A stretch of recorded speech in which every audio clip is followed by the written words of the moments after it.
ಸ್ನೇಹಿತರೆ, ಬೆಳ್ಳಿ ಲರ್ನಿಂಗ್ ಅಕಾಡೆಮಿಗೆ ಸ್ವಾಗತ. ಭೂಮಿಯ ಉತ್ತರ ಧ್ರುವ ಅನೇಕ ಭೌಗೋಳಿಕ ವಿಸ್ಮಯಗಳಿಗೆ ಸಾಕ್ಷಿಯಾಗಿದೆ.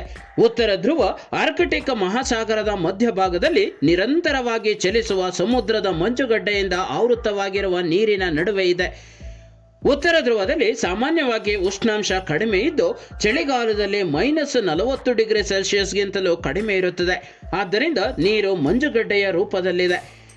ಆದರೆ ಇತ್ತೀಚಿನ ದಿನಗಳಲ್ಲಿ ಜಾಗತಿಕ ತಾಪಮಾನದ ಹೆಚ್ಚಳದ ಕಾರಣದಿಂದಾಗಿ ಆರ್ಕಟಿಕ್ನ ಮಂಜುಗಡ್ಡೆಯ ಪ್ರಮಾಣದಲ್ಲಿ ಗಣನೀಯವಾಗಿ ಕುಸಿತ ಉಂಟಾಗುತ್ತಿರುವುದು ಮನುಕುಲದ ಆತಂಕಕ್ಕೆ ಕಾರಣವಾಗಿದೆ.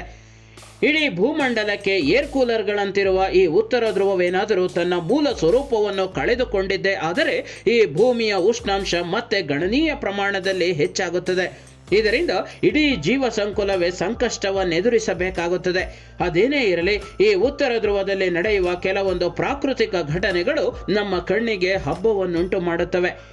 ಅದರಲ್ಲೂ ಈ ಉತ್ತರ ಧ್ರುವದಲ್ಲಿ ಕಂಡುಬರುವ ಸ್ವೀಡನ್ ಅನೇಕ ಪ್ರಾಕೃತಿಕ ಅದ್ಭುತಗಳಿಂದ ಕೂಡಿದೆ.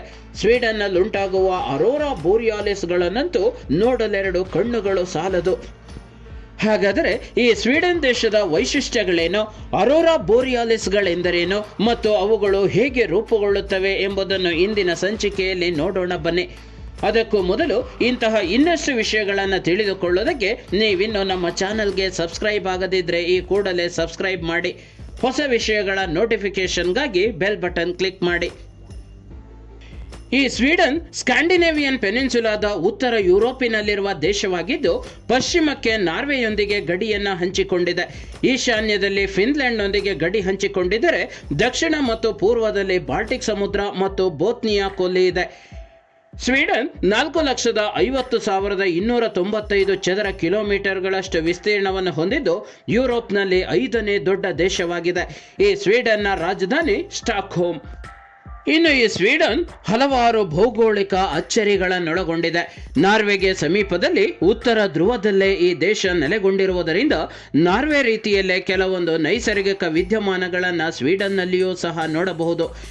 ನಾರ್ವೆ ಬಗ್ಗೆ ಈ ಹಿಂದಿನ ಸಂಚಿಕೆಯಲ್ಲಿ ಈಗಾಗಲೇ ವಿಡಿಯೋವನ್ನು ಮಾಡಿದ್ದೇನೆ. ಅದರ ಲಿಂಕನ್ನು ಡಿಸ್ಕ್ರಿಪ್ಷನ್ನಲ್ಲೇ ಹಾಕಿರ್ತೇನೆ. ಅದನ್ನು ಒಂದು ಸಲ ಹಾಗೆ ಗಮನಿಸಿ. ಸ್ವೀಡನ್ನ ಜೋಕ್ಮಾಕ್ನಲ್ಲಿ ಸತತ 32 ದಿನ ಮಧ್ಯರಾತ್ರಿಯ ಸೂರ್ಯನನ್ನು ನೋಡಬಹುದು. ಇಲ್ಲಿನ ಅಬಿಸ್ಕೋದಲ್ಲಿ ಸೂರ್ಯ ಸತತ 52 ದಿನಗಳ ಕಾಲ ಮುಳುಗುವುದೇ ಇಲ್ಲವೆಂದರೆ ಅದನ್ನು ನಂಬಲೇಬೇಕು. ಸ್ವೀಡಿಶ್ ಲ್ಯಾಪ್ಲ್ಯಾಂಡ್ನಲ್ಲಿ ಮಿಡ್ ನೈಟ್ ಸನ್ ದೃಶ್ಯವನ್ನು ಸವಿಯುವುದೇ ಒಂದು ಅಪೂರ್ವ ಅನುಭವ. ಇನ್ನು ಈ ಸ್ವೀಡನ್ ಅತಿ ಹೆಚ್ಚು ಅರಣ್ಯಗಳನ್ನು ಹೊಂದಿರುವ ಯುರೋಪಿನ ದೇಶವಾಗಿದೆ. ಸ್ವೀಡನ್ ತನ್ನ ಭೂಪ್ರದೇಶದಲ್ಲಿ 70% ಅರಣ್ಯಗಳನ್ನು ಹೊಂದಿದ್ದು ಇಡೀ ಯುರೋಪಿಗೆ ಶುದ್ಧ ಗಾಳಿಯನ್ನೊದಗಿಸುವ ಮೂಲಕ ಯುರೋಪಿನ ಪರಿಸರ ಸಮತೋಲನವನ್ನು ಕಾಪಾಡುವಲ್ಲಿ ಪ್ರಮುಖ ಪಾತ್ರವನ್ನು ವಹಿಸುತ್ತದೆ. ಇಡೀ ಯುರೋಪಿನ ಪಾಲಿಗೆ ಆಕ್ಸಿಜನ್ ಟ್ಯಾಂಕ್ ರೀತಿಯಲ್ಲಿ ಕಾರ್ಯನಿರ್ವಹಿಸುತ್ತಿದೆ. ಮಧ್ಯರಾತ್ರಿ ಸೂರ್ಯನ ನಾಡಿನ ಒಂದು ಅದ್ಭುತ ವಿಹಂಗಮ ನೋಟವೆಂದರೆ ಅದು ಆಗಸದಾದ್ಯಂತ ವಯ್ಯಾರದಿಂದ ನೃತ್ಯ ಮಾಡುವ ಉತ್ತರ ದೀಪಗಳ ಪ್ರದರ್ಶನ. ಇದನ್ನು ನೋಡಿದರೆ ಆಕಾಶವೇ ಜೀವಂತವಾಗಿ ನಮ್ಮ ನೆತ್ತಿಯ ಮೇಲೆ ನೃತ್ಯ ಮಾಡುತ್ತಿದೆಯೇನೋ ಎಂದೆನಿಸದೆ ಇರಲಾರದು. ಇನ್ನು ಈ ಉತ್ತರ ದೀಪಗಳು ಅಂದರೆ ಅರೋರಾ ಬೋರಿಯಾಲಿಸ್ ಎತ್ತರದ ಕಾನನದಲ್ಲಿ ಕಾಣುವ ಪ್ರಕೃತಿಯ ಅತ್ಯಂತ ಸುಂದರ ಮತ್ತು ಅದ್ಭುತ ದೃಶ್ಯಗಳಲ್ಲೊಂದಾಗಿದೆ. ಇದು ಸಾಮಾನ್ಯವಾಗಿ ಭೂಮಿಯ ಉತ್ತರ ಧ್ರುವದ ಹತ್ತಿರ ಕಂಡುಬರುವ ವಿದ್ಯಮಾನವಾಗಿದ್ದು ಹಸಿರು, ಕೆಂಪು ಮತ್ತು ನೀಲಿ ಬಣ್ಣದ ಹೊಳೆಗಳು ಗಗನದಲ್ಲಿ ಪ್ರವಹಿಸುತ್ತಿವೆಯೇನೋ ಎಂದು ಭಾಸವಾಗುತ್ತದೆ. ಸೂರ್ಯನಿಂದ ಹೊರಡುವ ಸೌರ ವಿಕಿರಣಗಳು ಭೂಮಿಯ ಮ್ಯಾಗ್ನೆಟಿಕ್ ಫೀಲ್ಡ್ಗೆ ಬಡಿದು ಪುನಃ ನೇಸರನ ಕಡೆಗೆ ಮರಳುತ್ತವೆ. ಸ್ವೀಡನ್ನಲ್ಲಿ ಈ ದೃಶ್ಯವನ್ನು ಸವಿಯುವುದು ಸಾಕ್ಷಾತ್ ಇಂದ್ರನ ಅಮರಾವತಿ ಭೂಮಿಗೆ ಬಂದಿಳಿದಿದೆಯೇನೋ ಎಂಬಂತೆ ಗೋಚರಿಸುತ್ತದೆ. ಸೌರ ಕಣಗಳು ವಾತಾವರಣದಲ್ಲಿರುವ ಆಮ್ಲಜನಕ, ನೈಟ್ರೋಜನ್ ಮೊದಲಾದ ಅನಿಲಗಳ ಸಂಪರ್ಕಕ್ಕೆ ಬಂದು ಬೇರೆ ಬೇರೆ ಬಣ್ಣಗಳಲ್ಲಿ ಪ್ರಕಟವಾಗುತ್ತವೆ. ಇದನ್ನೇ ಉತ್ತರ ದೀಪಗಳು ಅಥವಾ ಅರೋರಾ ಬೋರಿಯಾಲಿಸ್ ಎಂದು ಕರೆಯಲಾಗಿದೆ. ಪ್ರತಿ ಚಳಿಗಾಲದಲ್ಲಿ ಭೂಮಿಯ ಮೇಲಿನ ಶ್ರೇಷ್ಠ ಪ್ರದರ್ಶನವಾದ ಅರೋರಾ ಬೋರಿಯಾಲಿಸ್ ಅನ್ನು ವೀಕ್ಷಿಸಲು ಸಾವಿರಾರು ಸಂದರ್ಶಕರು ಉತ್ತರ ಸ್ವೀಡನ್ನಲ್ಲಿ ಸೇರುತ್ತಾರೆ. ರಾತ್ರಿಯ ಆಗಸದಲ್ಲಿ ನೃತ್ಯ ಮಾಡುವ ಹಸಿರು, ಕೆಂಪು ಮತ್ತು ನೇರಳೆ ಸ್ಟ್ರೋಕ್ಗಳನ್ನು ಸೆಪ್ಟೆಂಬರ್ನಿಂದ ಏಪ್ರಿಲ್ವರೆಗೆ ಕಾಣಬಹುದಾಗಿದೆ.